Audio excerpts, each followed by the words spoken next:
Praise the Lord. கிறிஸ்துவுக்குள் பிரியமானவர்களே, ஆண்டவர் இயேசுவின் நாமத்தில் உங்கள் ஒவ்வொருவரையும் இந்த புதியதொரு காலை நேரத்தில் சந்திப்பதில் மகிழ்ச்சி அடைகின்றேன். இறைவன் நமக்கு புதியதொரு வாரத்தை மிக ஆசீர்வாதமாய் கொடுத்திருக்கின்றார். நம்மை போஷித்து உடுத்தி அழகுபடுத்தி பார்த்த தேவன் புதியதொரு வாரத்தையும் நாம் கேளாதபடிக்கு ஆசீர்வாதமாய் தேவன் கொடுத்திருக்கின்றார். ஆண்டவருக்கு நன்றி சொல்வோம். இந்த வாரம் நாம் தியானிக்கக்கூடிய வார்த்தையின் தலைப்பு 20 அப்பம். இதற்காக நாம் எடுத்துக்கொண்ட வேத பகுதி 2 அரசர்கள் அதிகாரம் 4 இறை வார்த்தை 42 44 முடிய. பாகால் சாலிசாவை சார்ந்த ஒரு மனிதர் புது தானியத்தில் செய்யப்பட்ட 20 வார் கோதுமை அப்பங்களையும் தம் கோணிப்பையில் முற்றிய தானிய கதிர்களையும் கடவுளின் அடியவரிடம் கொண்டு வந்தார். எலிசா, மக்களுக்கு உண்ண கொடு என்றார். அவருடைய பணியாளன், இந்த 100 பேருக்கு இதை நான் எப்படி பரிமாறுவேன் என்றான். அவரோ, இவற்றை இம்மக்களுக்கு உண்ண கொடு, ஏனெனில் உண்ட பின்னும் மீதி இருக்கும் என்று ஆண்டவர் கூறுகின்றார் என்றார். அவ்வாறே அவன் அவர்களுக்கு பரிமாறி அவர்கள் உண்டனர். ஆண்டவரது வாக்கின்படி மீதமும் இருந்தது. அன்பார்ந்தவர்களே, மிக அருமையான வார்த்தையை இன்றைக்கு நாம் தியானிக்கவிருக்கின்றோம். 20 அப்பத்தை கொண்டு 100 பேரை போஷித்து மீதமும் எடுத்திருக்கின்றார்கள். இதோ எலிசாவை சந்திக்க ஒரு நபர் வந்து அவரிடத்தில் உள்ள முதல் பலனான இந்த வார் கோதுமையை 20 அப்பங்களை எலிசாவிடம் கொண்டு வந்து கொடுக்கின்றார். அந்த இடத்தில் 100 பேர் இருக்கின்றார்கள். எலிசா ஒரு பணியாளரை அழைத்து இவர்களுக்கு இதை கொடு என்று சொல்ல, அந்த பணியாளன் சொன்ன பதில், இருப்பது 20 அப்பம் மட்டுமே, இதை எப்படி 100 பேருக்கு என்னால் கொடுக்க முடியும்? ஆனால் எலிசா சொன்னது, இதை 100 பேருக்கு கொண்டு போய் கொடு, அவர்கள் உண்ட பின்பும் மீதம் இருக்கும் என்று ஆண்டவர் கூறுகிறார் என்று எலிசா அசைக்க முடியாத ஒரு விசுவாசத்துடன் அந்த பணியாளரிடம் சொல்லுகின்றான்.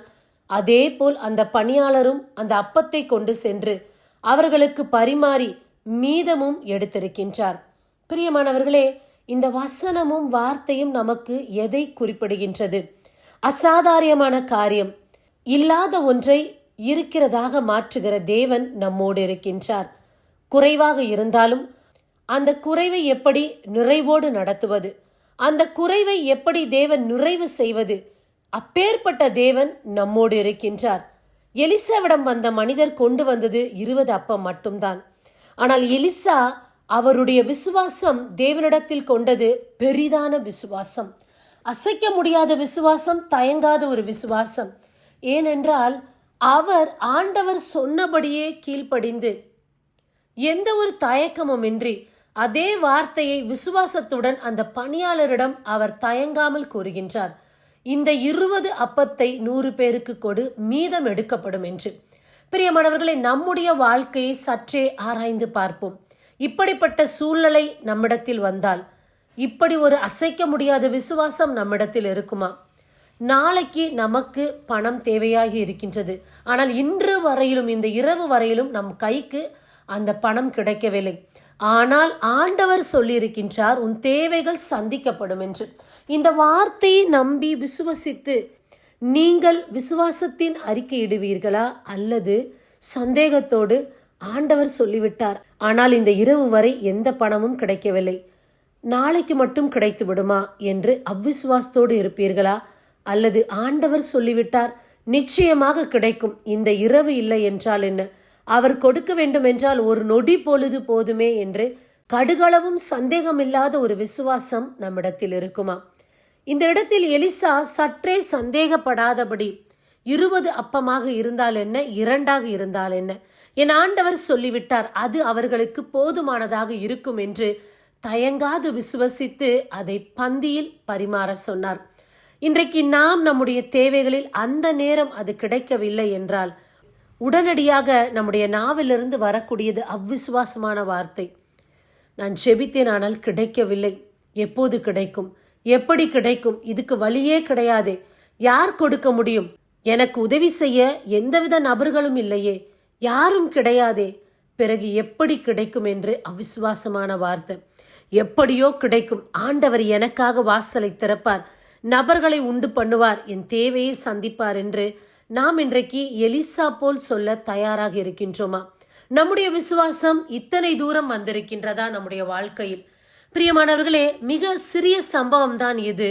இதே போலத்தான் ஆண்டவர் 5 அப்பம் 2 மீனை பல்லாயிரக்கணக்கான ஜனங்களுக்கு கொடுத்து அதே போல் மீதம் எடுத்திருக்கின்றார். இந்த நாள் எலிசா அதை இயேசு கிறிஸ்துவுக்கு முன்பாகவே அவர் அந்த அற்புதத்தை செய்திருக்கிறார். அந்த இடத்திலும் ஆண்டவருடைய நாமம்தான் மகிமை அடைந்திருக்கின்றது. ஆண்டவர் மீதம் எடுப்போம் என்று சொல்லியிருக்கிறார். இதே வார்த்தையை தன்னுடைய பணியாளரிடம் சற்றே சந்தேகம் இல்லாதபடி எலிசா சொன்னது அவருடைய பெரிதான விசுவாசத்தை காட்டுகின்றது.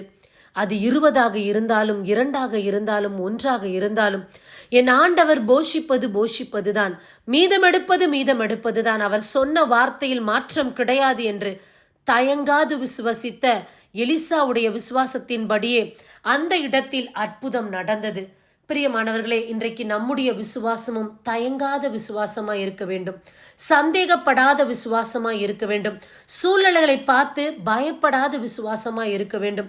சாத்தியமில்லை, நடக்காது என்று சொல்வதை விட இது ஆண்டவர் எனக்கென்று சொன்ன வார்த்தை, நிச்சயமாக அவர் நடத்தி தருவார், நிச்சயமாக இந்த நோயிலிருந்து எனக்கு சுகம் கிடைக்கும், நிச்சயமாக எனக்கு வேலை கிடைக்கும், நிச்சயமாக எனக்கு நல்ல ஒரு மனவாழ்க்கை ஏற்படும் என்று ஆண்டவர் சொன்ன வார்த்தையின்படியே இன்றைக்கு நாம் சந்தேகப்படாமல் விசுவாசத்தில் நிலைத்து நின்று கொண்டிருக்கின்றோமா?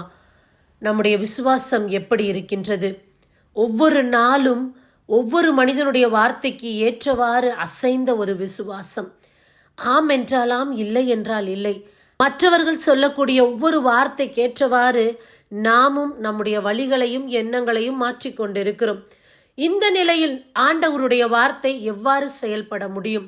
உன் விசுவாசம்தான் வார்த்தையை செயல் வடிவத்தில் கொண்டு வரப்போகின்றது. உன் விசுவாசம்தான் ஆண்டவருடைய வாக்குத்தத்தத்தை உன்னுடைய வாழ்க்கையில் அற்புதமாய் நடத்த போகின்றது. ஆக உன்னுடைய விசுவாசம் எப்படி இருக்க வேண்டும்? தயங்காத விசுவாசமாய் இருக்க வேண்டும், சந்தேகப்படாத விசுவாசமாய் இருக்க வேண்டும். என்னுடைய வாழ்வில் இறைவன் இந்த வாக்குத்தத்தத்தை கொடுத்திருக்கிறார், நிச்சயமாக அவர் நிறைவேற்றுவார். பொய் சொல்ல அவர் மனிதர் கிடையாது. அசாதாரணமான காரியங்களை செய்வதுதான் என் ஆண்டவருடைய வேலையாக இருக்கின்றது. சாதாரண காரியத்தை செய்ய மனிதன் போதுமே. இதோ இந்த நாள்ல சாத்தியமில்லாத ஒன்றை செயல்படுத்த என் ஆண்டவர் எல்லா சாத்திய கூறுகளை உண்டு செய்வார்.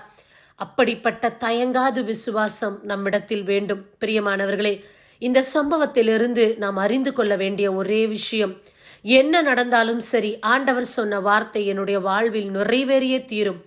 எனக்கு வேண்டியது அசைக்க முடியாத விசுவாசம் மட்டுமே, சந்தேகப்படாத விசுவாசம் மட்டுமே, தளராத விசுவாசம் மட்டுமே.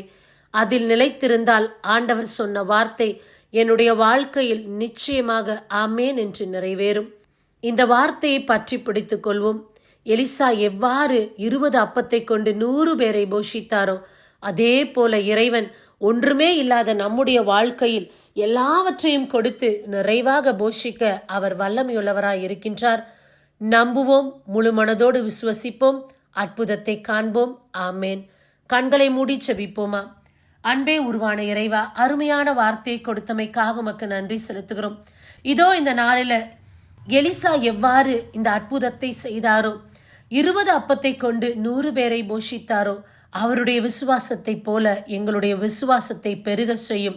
நீர் எங்கள் ஒவ்வொருடைய வாழ்க்கையில் கொடுத்த வாக்குத்தத்தத்தின் படியே எங்கள் வாழ்வில் நடக்க வேண்டும் என்றால் நாங்கள் உம்மை தயங்காது விசுவசிக்க வேண்டும். அற்ப மனிதன் மீது நம்பிக்கை வைப்பதை விட இந்த பிரபஞ்சத்தை படைத்த என் ஆண்டவர் மீது நம்பிக்கை வைப்பது மேலான நன்மை அல்லவா?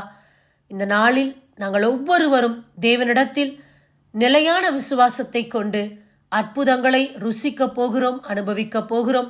இந்த செய்தியை கேட்டுக்கொண்டிருக்கிற எல்லோருடைய வாழ்க்கையிலும் நிச்சயமாக தேவன் நீர் அற்புதத்தை செய்ய போகின்றீர், அதிசயத்தை எங்கள் வாழ்க்கையில் நடத்த போகின்றீர். நாங்கள் ஒவ்வொருவரும் அதை விசுவசிக்கின்றோம். ஆமேன், ஆமேன். பிரியமானவர்களே, இந்த வார்த்தையை பலருக்கு பகிர்ந்து கொடுங்கள். அனைவருக்கும் இது ஆசீர்வாதமாய் இருக்கட்டும். ஆமேன். God bless you.